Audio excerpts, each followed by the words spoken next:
For the previous interruption, we were talking about political parties and their functions. So we were talking about how parties are intermediaries for societal interests.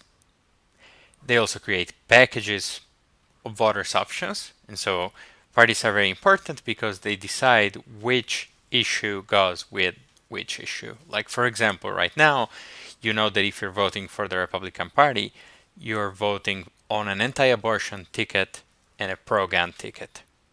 And then vice versa for the Democratic Party. Try to think about other issues, and there might be issues that are actually not aligned yet, or maybe issues that are the particular domain of a third party. Another thing that political parties do is that they mobilize citizens. Okay, mobilize citizens. In particular, they can create political rallies and they can incentivize people to vote in elections. And also, they do another very important thing. They recruit and they train political leaders, which God only knows how much we need political leaders right now. Last, they give direction and coherence to government. Imagine a world where politicians are just elected as individuals and not as representatives of a political party. How do you get along in parliament? How do you get along in Congress? How do you act together? How do you know what kind of agenda to implement? With political parties, it's much easier because these people already know each other from before, so it's easier to organize. At the same time, we all know that George Washington was very afraid that parties were going to steal democracy away from the people. Okay, when parties are too powerful, things can get tricky, and they can get particularly tricky in a presidential regime. Okay, we will see that in a minute. In a certain way, it's easier to organize politics at the local level where parties don't matter as much. But at the same time, at the national level, parties are very important.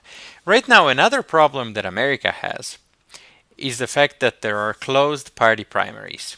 Closed party primaries are primaries of a certain party where only the people that are registered to vote for that party can vote. A lot of people say that this is what gives rise to extremism because it means that only the people that are affiliated with a certain party and therefore that tend to be in general people who have stronger opinions can choose the candidates, whereas it would be easier to have open party primaries. The problem with open party primaries on the other side is that since anybody can vote, it would probably mean that parties would become too similar. So each one has its own strengths and weaknesses. Very important feature when we're talking about political parties is what is called Duverger's law. So Duverger's law, Maurice Duverger was a French political scientist of the 1940s, 50s, 60s, 70s. And he is the one who's credited with invented one of the most important principles of modern politics. And the principle is the following. In general, when we have a majoritarian system, the majoritarian system will produce two major parties, two-party systems, whereas proportional representation will tend to produce a multi-party system. Okay? In general, we also have to remember that in two-party systems, it's better to have weak parties. Why is that the case? Because when there are only two political parties, it's important that people can enter and exit from these parties and that their organization isn't very strong. Because if a party controls both the presidency and the Congress under a two-party system, they can basically get a lot done. Okay, so it's better to have a weak party for this reason. And the parties in the US are weak, no matter what you think about them. Because, for example, they don't have a very strong organization outside of elections. The problem with strong parties on the other side is that you risk that they substitute themselves to the state. Okay. What changes also? That strong parties normally don't have primary elections. They decide who runs up for office. And so, again, this is very different. Another problem with strong and weak parties. What's the problem with a weak party that depends on primaries? That in primaries, campaign finance goes up, up, up, up, up, because people inside the same party are fighting each other to try to get a place on the list, on the ballot, so that you can vote for them. And not just for president. At every level, there are party primaries. Okay. Another important differentiation that we need to make after we've talked about the kind of rules that we use to elect representatives and political parties, we have to talk about the structure of the state and how different structures of the states work. As you hear me lecture about this and as you read the book, you'll realize that all these things are connected to each other. That normally a certain type of rules favors a certain type of party system. And at the same time, the other thing that matters is the structure of government.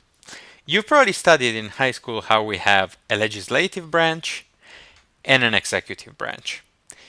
Normally, because of the principle of checks and balances and separation of powers, we try to think about the presidency as a separate institution. In most of the world, things don't work like in America. Things work differently.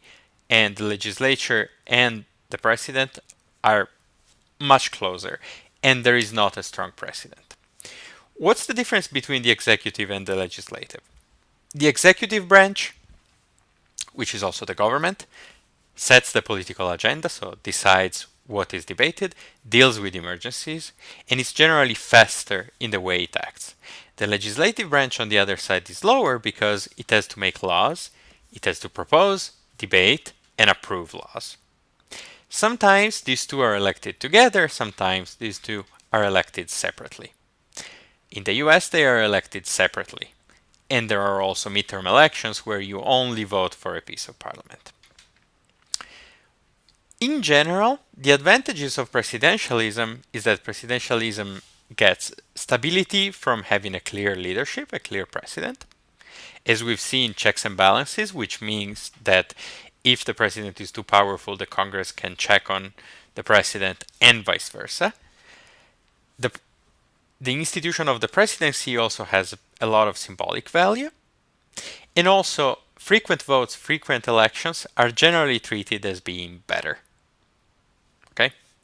On the other side, the parliamentary model, which is the opposite of presidentialism, is based on the fusion of powers.